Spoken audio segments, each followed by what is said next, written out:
Halo teman-teman, perkenalkan, nama saya Audiaga Sofyan, mahasiswa Fakultas Ekonomi Universitas Negeri Semarang.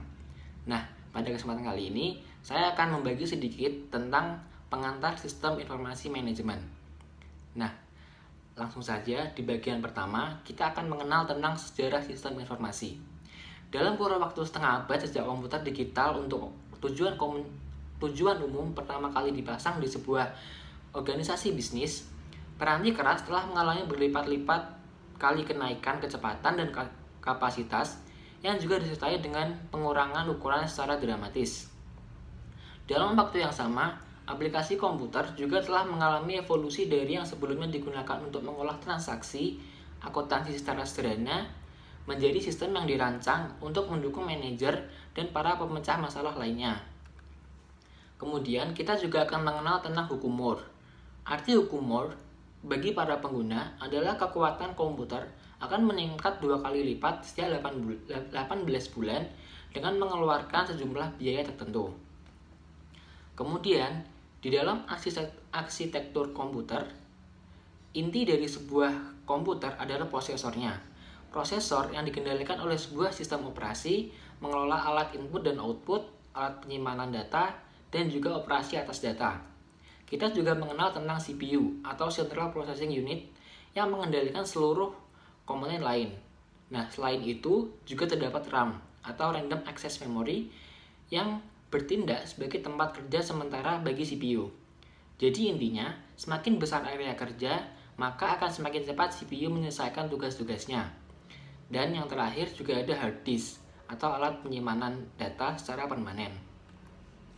Kemudian, di dalam arsitektur komunikasi, kita juga akan mengenal dengan istilah modem. Apa itu modem? Modem adalah alat peranti keras yang memodulasi sinyal digital dari sebuah komputer ke dalam sinyal analog, dan juga sebaliknya. Nah, hingga saat ini, revolusi nirkabel juga terus berlanjut dan akan semakin berkembang. Di dalam evolusi di bidang aplikasi komputer, sistem informasi adalah suatu sistem virtual yang memungkinkan manajemen mengendalikan operasi sistem fisik perusahaan. Sistem fisik perusahaan terdiri atas sumber-sumber daya yang berwujud, seperti bahan baku, karyawan, mesin, dan juga uang. Nah, sedangkan sistem virtual terdiri atas sumber daya informasi yang digunakan untuk mewakili sistem fisik. Sistem fisik perusahaan adalah suatu sistem terbuka atau open system yang berinteraksi dengan lingkungannya melalui aliran sumber daya fisik. Suatu sistem informasi juga merupakan sistem terbuka. Nah, ada juga sistem tertutup, adalah sistem yang tidak berkomunikasi dengan lingkungannya. Sistem yang benar-benar tertutup tidak akan berinteraksi dengan konsumen, manajer, atau siapapun, dan tidak akan menjadi perhatian dari pengembang dan pengguna sistem informasi. Kemudian, di dalam sistem pemrosesan transaksi, input, transformasi, dan juga output dari sistem fisik perusahaan berada di bagian paling bawah. Data dikumpulkan dari semua sistem fisik dan juga lingkungan, lalu dimasukkan ke dalam basis data. Peranti lunak pemrosesan data mengolah data menjadi informasi bagi manajemen perusahaan dan juga bagi para individu itu sendiri. Kemudian, kita juga akan mengenal tentang sistem informasi manajemen. Nah, apa itu sistem informasi manajemen?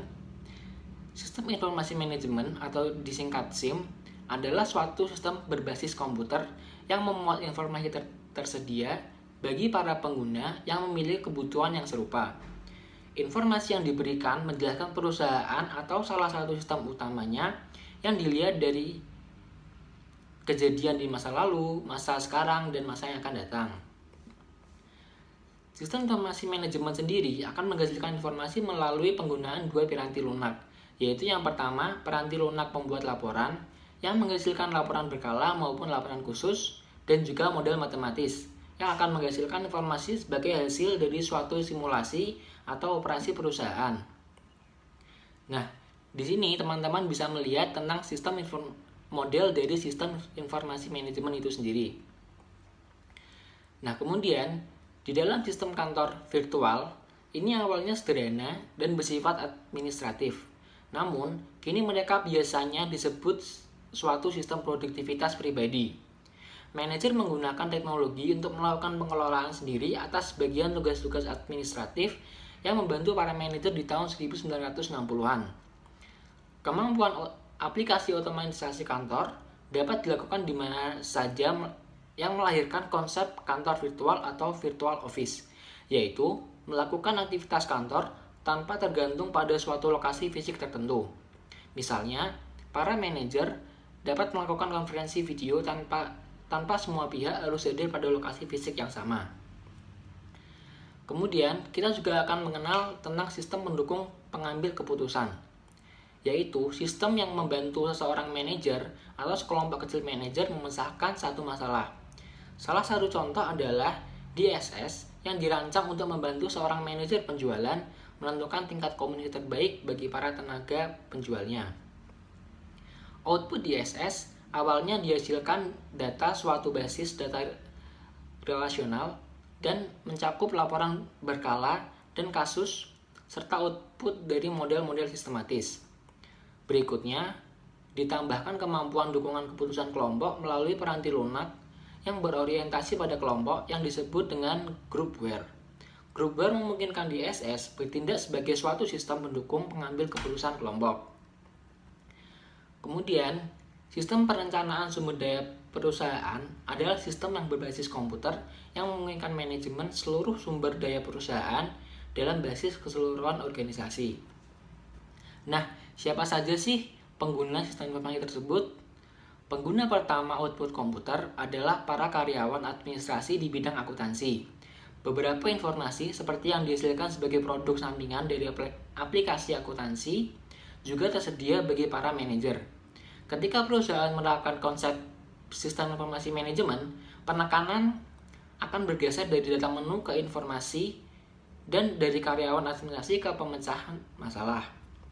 Kemudian, manajer juga sebagai pengguna sistem informasi. Nah, di sini ada beberapa tingkatan dari manajer. Yang pertama yaitu strategic planning level, yaitu para manajer di puncak organisasi yang keputusannya sangat berpengaruh di organisasi tersebut. Nah, di bawahnya ada manajemen control level, yaitu tingkat menengah atau taktis yang bertanggung jawab untuk menjalankan rencana dan memastikan tercapainya tujuan. Dan yang paling bawah ada operational control level, yang bertanggung jawab menyelesaikan rencana yang ditentukan manajer yang lebih tinggi. Nah, manajer juga melakukan fungsi-fungsi, yaitu yang pertama fungsi manajemen. Yang pertama yaitu merencanakan apa yang mereka lakukan, berorganisasi untuk menjalankan rencana, mengisi organisasi mereka dengan sumber daya yang dibutuhkan, mengarahkan sumber daya untuk melaksanakan rencananya, dan juga pengendalian sumber daya. Dan yang kedua, ada peranan manajerial. Ada 3 peranan di sini. Yang pertama yaitu interpersonal, yang lebih mengarah pada hubungan kepada para stafnya. Dan yang kedua, ada informasional, yang lebih mengarah pada sumber informasi yang tersedia. Dan juga yang terakhir ada keputusan yang disebut dengan decision maker. Nah, peranan informasi dalam pemecahan masalah manajemen ada 4 aktivitas. Yang pertama yaitu aktivitas intelijen yang mencari kondisi yang membutuhkan solusi di dalam lingkungan. Yang kedua ada aktivitas perancangan yang menemukan, mengembangkan, dan menganalisis kemungkinan tindakan. Dan juga aktivitas pemilihan yang memilih satu tindakan dan berbagai aktivitas tindakan yang tersedia. Nah, setelah solusi itu tercapai, maka akan dilakukan aktivitas keempat, yaitu aktivitas peninjauan yang menilai pilihan-pilihan di masa lalu. Nah, masa depan teknologi informasi, kita akan menemukannya, yaitu masa depan teknologi informasi yang akan didorong oleh biaya yang rendah dan meningkatnya kekuatan komputer maupun komunikasi. Kekuatan komputer diukur dalam kecepatan pemrosesan, kapasitas penyimpanan data, dan juga keragaman alat-alat input dan output. Kekuatan komunikasi diukur oleh biaya dan kecepatan transmisi, seperti jumlah data yang dapat dikomunikasikan dalam satu waktu tertentu. Nah, itu tadi sedikit pengantar tentang sistem informasi manajemen dari saya. Kurang lebihnya mohon maaf. Sampai ketemu di materi berikutnya.